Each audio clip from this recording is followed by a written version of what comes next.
Hello friends, welcome to BSc commerce classes.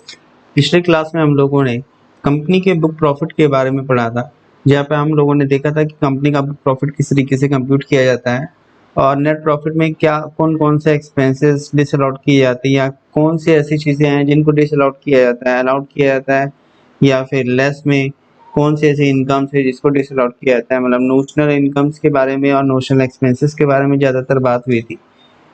आज हम लोग जो पढ़ेंगे, इस आज की क्लास में बेसिकली हम लोग टैक्स प्लानिंग एंड मैनेजमेंट में फर्म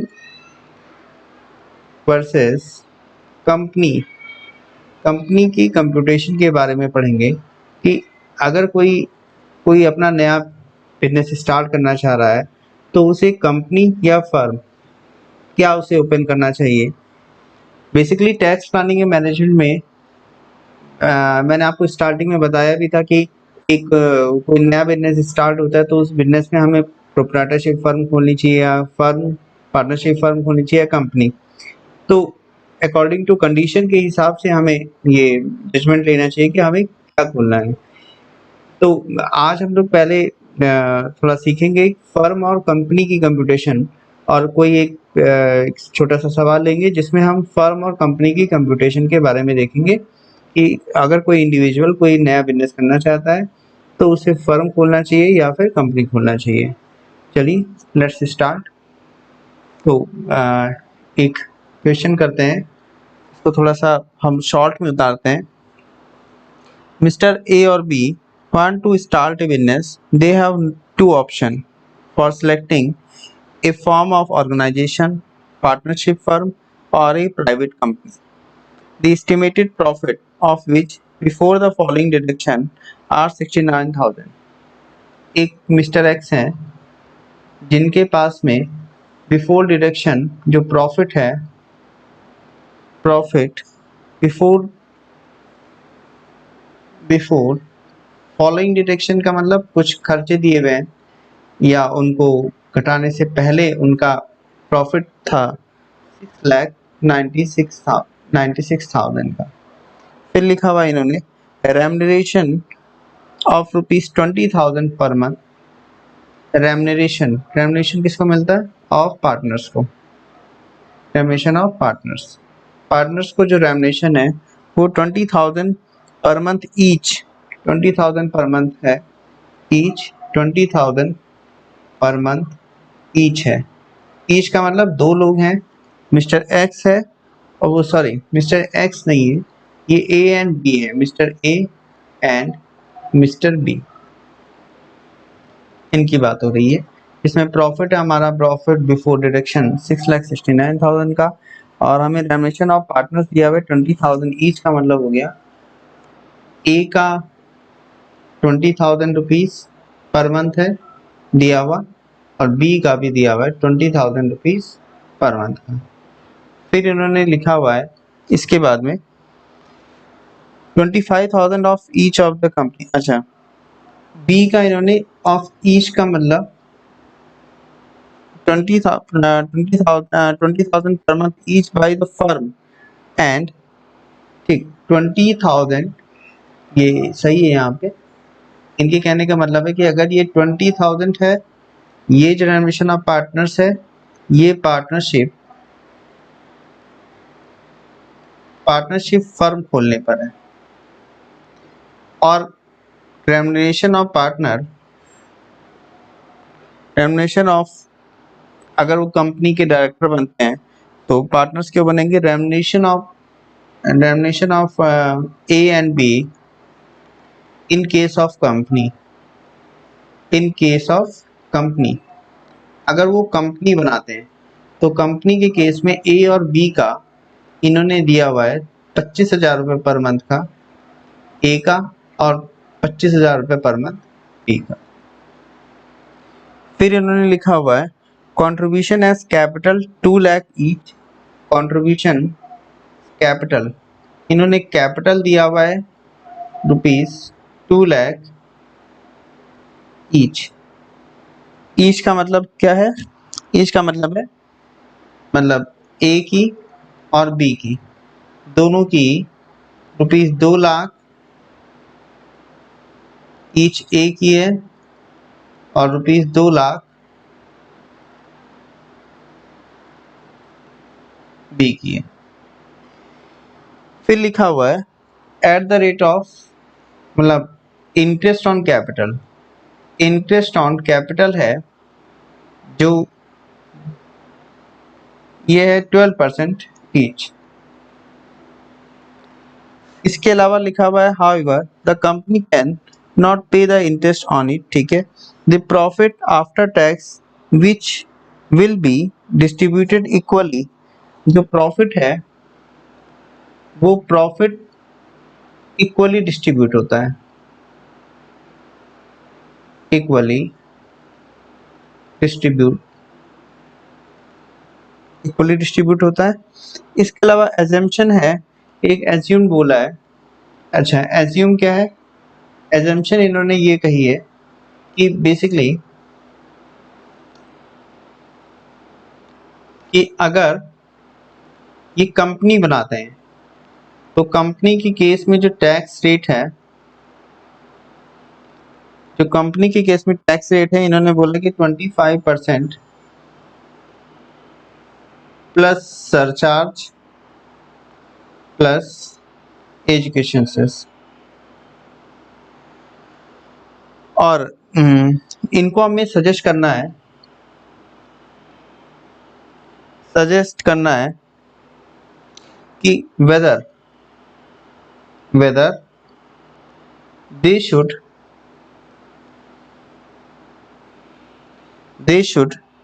form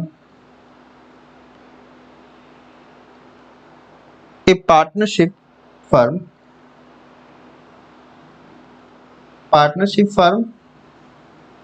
और कंपनी, मतलब ये कंपनी बनाए कि पार्टनरशिप फर्म बनाए। तो अब आप देखिए, पहली बात तो कंपनी या पार्टनरशिप फर्म के बारे में पूछा है हमसे। कंपनी, इसका मतलब हमें क्या करना पड़ेगा, जब हम इसकी कंप्यूटेशन करेंगे तो सबसे पहले तो हम कंपनी या पार्टनरशिप फर्म किसी एक की पहले करेंगे, फिर दूसरी की कंप्यूटेशन करेंगे। जिस जिस भी एससी के रूप में ए और बी का टैक्स कम आ रहा हो, ए और बी का टोटल टैक्स का बर्डन कम आ रहा हो, अगर पार्टनरशिप में कम आ रही है टैक्स का बर्डन या फिर कंपनी में कम आ रहा है, तो हमें उसी को अडॉप्ट करना पड़ेगा और यही हमें सजेस्ट करना पड़ेगा ए और बी को कि आप कंपनी क्रिएट करिए या फिर पार्टनरशिप फर्म। चलिए, तो हम इसको स्टार्ट करते हैं। तो मेरे पास सवाल है, तो मैं आप लोगों को इसकी एक कॉपी क्लिक करके भेज दूंगा। बेसिकली देखिए, चलिए तो इसको सॉल्यूशन करते हैं।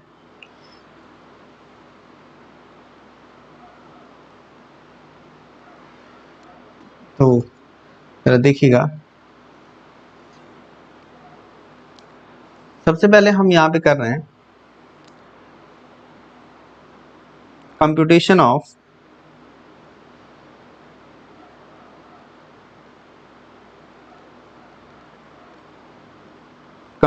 Of income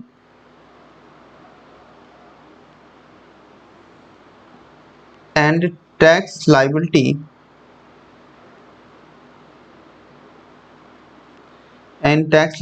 of the firm. Computation of income and tax liability of the firm. हम बेसिकली पहले फर्म की कंप्यूटेशन करते हैं। ये हम कर रहे हैं, ये सारा का सारा फॉर द असेसमेंट ईयर 2019 और 2020। बेसिकली हम 2019 और 2020 के लिए हम कंप्यूटेशन करेंगे। तो ज़रा देखिए किस तरीके से। सबसे पहले तो स्टार्टिंग करते हैं, देखिए कैसे।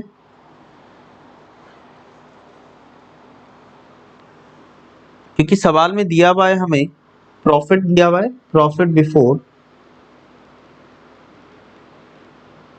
Before interest and remuneration. Interest and remuneration ही क्यों लिखा हम लोगों ने, क्योंकि जो खर्चे दिए हुए थे उसमें एक इंटरेस्ट का पार्ट और एक रेम्युनरेशन, सिर्फ दो ही पार्ट थे, मतलब कैपिटल दी हुई थी सवाल में और एक रेम्युनरेशन, दो चीजें दी हुई हैं। तो ये हमें दिया हुआ है 6,96,000। फिर हम लोगों ने इसमें से लेस करेंगे टर्मिनेशन ऑफ पार्टनर्स और इंटरेस्ट ऑन कैपिटल दोनों ही। तो interest on capital, interest on capital के लिए 12% एट द रेट ऑफ, देखते हैं हम 12% के रेट से बेसिकली दिया कितना था।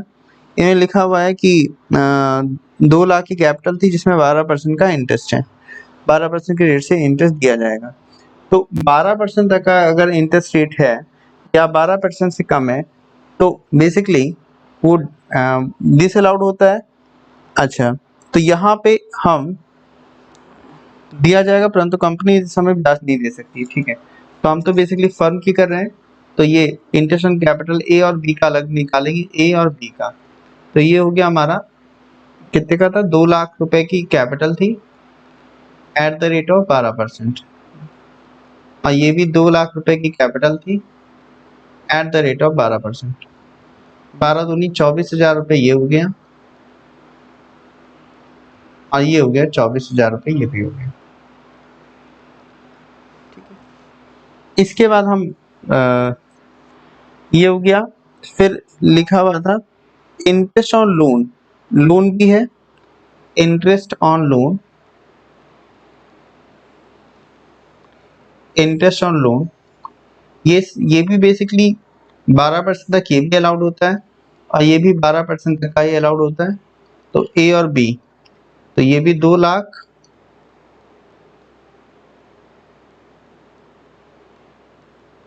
At the rate of 12%। क्योंकि ये खर्चे घटाए नहीं गए तो इसलिए हम इसको माइनस कर रहे हैं, ध्यान रखिएगा। अगर ये खर्चे घटा चुके होते तो फिर हमें माइनस करने की जरूरत ही ना होती। तो ये हो गया 24,000 और ये भी हो गया 24,000।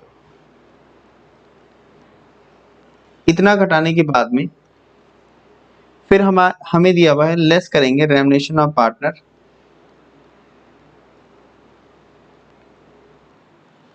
अब मेन मुद्दा है रेम्युनरेशन ऑफ पार्टनर्स का। रेम्युनरेशन ऑफ पार्टनर्स में मैंने आप लोगों को जब फर्म की कंप्यूटेशन के बारे में बताया था तो मैंने आपको ये बताया था कि रेम्युनरेशन ऑफ पार्टनर्स में लिमिटेशन से ज़्यादा की छूट नहीं मिलती है। लिमिट क्या होती है, तो इसके 2 पार्ट हैं। लिमिट में limit under section 40B, 40B की लिमिट होती है, और B actual remuneration, actual remuneration of running partner. Running partners का मतलब क्या है, जो काम कर रहे हैं उनको रनिंग पार्टनर्स कहा जाता है। अच्छा, तो बेसिकली सवाल में कुछ ऐसा लिखा नहीं है, तो ये दोनों ही रनिंग पार्टनर्स हो गए।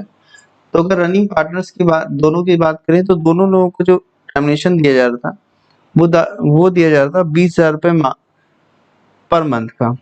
तो 20,000 रुपये का पर मंथ का था, तो एक का हो गया 2,40,000, 12 से मल्टीपल कर दीजिए, प्लस बी का भी हो गया 2,40,000, तो ये हो गया 4,80,000 रुपये। और हम 40B लिमिट देता है कि इससे ज्यादा की आप छूट नहीं दे सकते। 40B की लिमिट निकलती कैसे है, चलिए तो इसको निकाल लेते हैं। इसको थोड़ा हमें नीचे करना पड़ेगा। 40B की लिमिट, तो यहाँ पे हम चाहे यहीं पे हम कर लेते हैं वर्किंग नोट करके छोटा सा। तो देखिए 40B की limit under section 40B, limit 40B की क्या है, तो मैं फिर से बता दे रहा हूँ आपको, एक बार रिवीजन भी हो जाएगा। बुक प्रॉफिट अगर हमारा बुक प्रॉफिट निगेटिव है तो हमारा रेम्युनरेशन जो होगा, जो रेम्युनरेशन लिखा जाएगा, मैक्सिमम जो रेम्युनरेशन होगा वो हमारा रेम्युनरेशन की वैल्यू लिखी जाएगी ₹1,50,000। और ये एक पार्ट हो गया। ये दूसरा पार्ट क्या हो गया, अगर हमारा बुक प्रॉफिट पॉजिटिव है तो उस केस में रेम्युनरेशन की वैल्यू देखिए कैसे निकलेगी। First 90% of book profit, first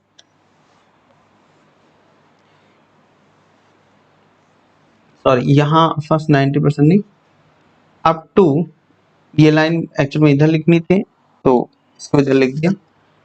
first up to ₹3 lakh book profit, 3 lakh book profit, मतलब पहले 3 लाख तक के बुक प्रॉफिट की बात की जा रही है।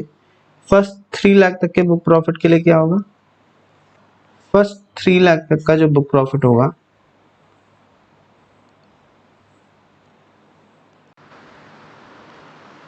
90% ऑफ बुक प्रॉफिट और ₹1,50,000 विच इज हायर, और इसी के साथ ही प्लस में है 60% एक्सेस ऑफ ₹3 लाख।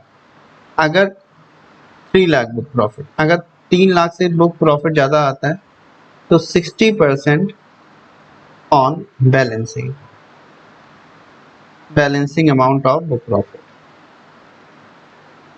इस तरीके से निकलता है।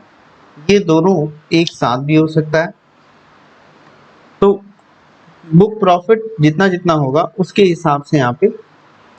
तो यहाँ पे अगर हम देखें, अगर हम इस सवाल की बात करें तो इस सवाल में देखिए आप, इस सवाल में जो हमें एक्चुअल रेम्युनरेशन दिया हुआ था या हमारा जो बुक प्रॉफिट आया हुआ था, तो जरा बुक प्रॉफिट की बात देखिए, एक सेकंड, तो जरा देखिए, ये देखिए, ये है हमारा बुक प्रॉफिट, हमारा बुक प्रॉफिट दिया हुआ है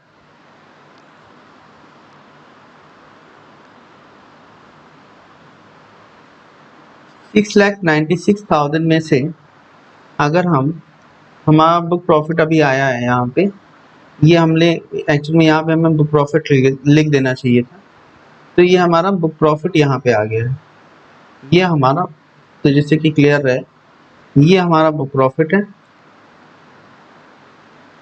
तो बुक प्रॉफिट आ गया, इसमें से इसको माइनस करिए, 96,000 मतलब ये आया ₹6 लाख का, 6 लाख का। तो हमारा ये बुक प्रॉफिट 6 लाख का आ गया है। तो अब देखिए 6 लाख का बुक प्रॉफिट है हमारा, तो यहाँ पे कैसे निकालेंगे हम, क्योंकि बुक प्रॉफिट पॉजिटिव है, तो अप टू 3 लाख, पहले 3 लाख तक के बुक प्रॉफिट में निकालेंगे किसका, 3 लाख का ही 90% और ₹1,50,000 विच इज हायर। तो हायर क्या है हमारा, 3 लाख का 90% मतलब 2,70,000, प्लस करेंगे बैलेंसिंग अमाउंट मतलब 6 lakh minus 3 lakh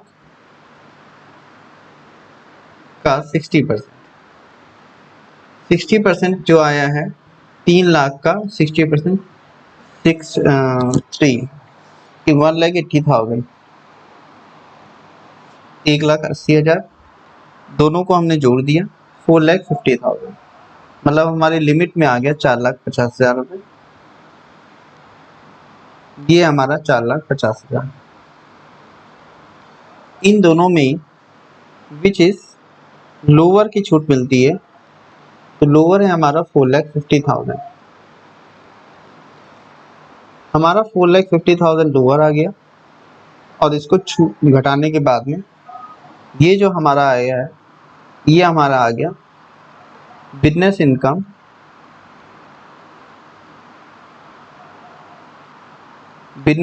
of firm, ये आ गई हमारी 1,50,000, अच्छा 1,50,000 की हमारी बिजनेस इनकम आ गई।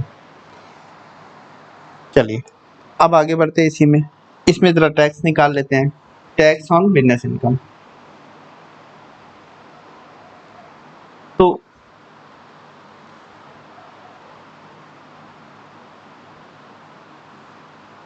यहीं पे निकाल लेते हैं हम।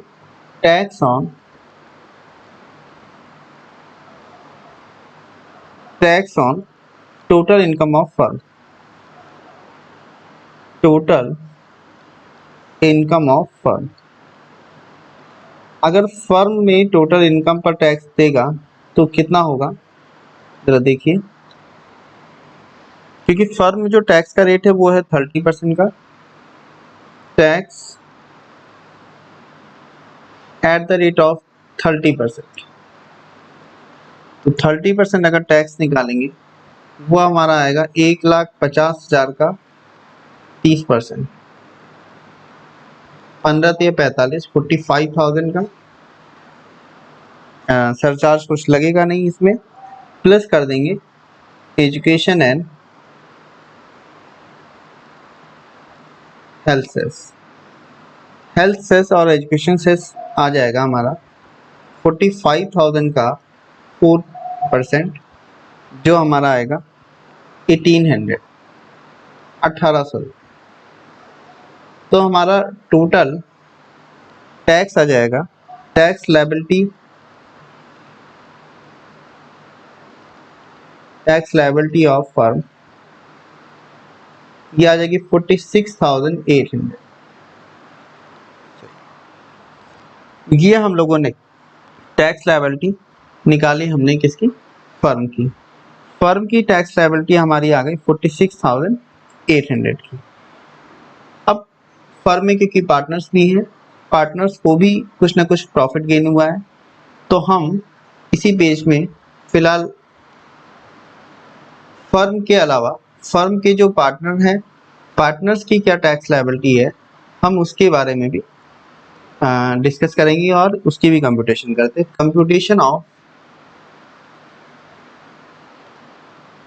Computation of total income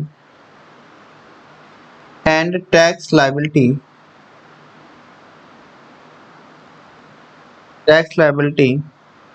of partners. तो ऐसा नहीं है कि हम जो है पार्टनर्स की टैक्स लायबिलिटी नहीं निकालेंगे।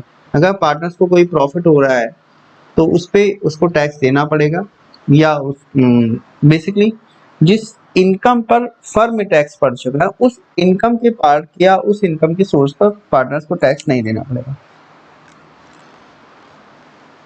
चलिए, सबसे पहले यहाँ पे आप लोग थोड़ा साफ साफ लिखिएगा। ए एंड बी दो पार्टनर हैं, तो देखिए किस तरीके से। पहली बात तो रेम्युनरेशन है उनका। रेम्युनरेशन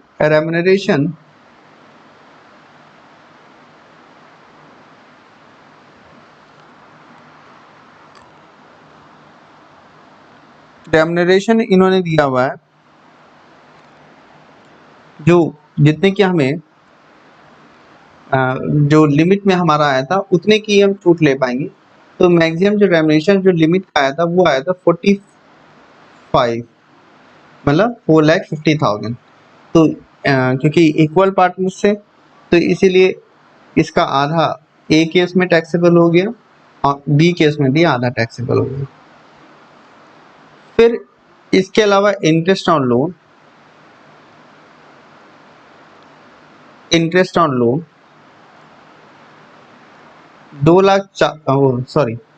24,000 इसमें और 24,000 इसमें। इसके अलावा इंटरेस्ट ऑन कैपिटल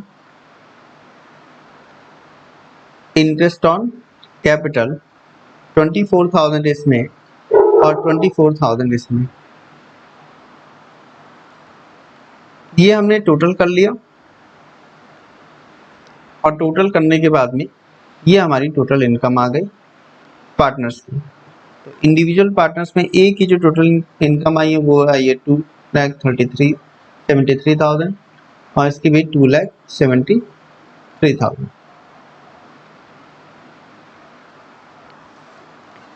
अगर इसमें हम टैक्स निकालें तो टैक्स तो आई थिंक शायद कुछ भी ऐसा है नहीं।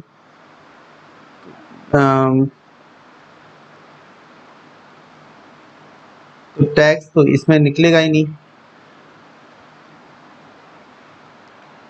फिर इसके बाद में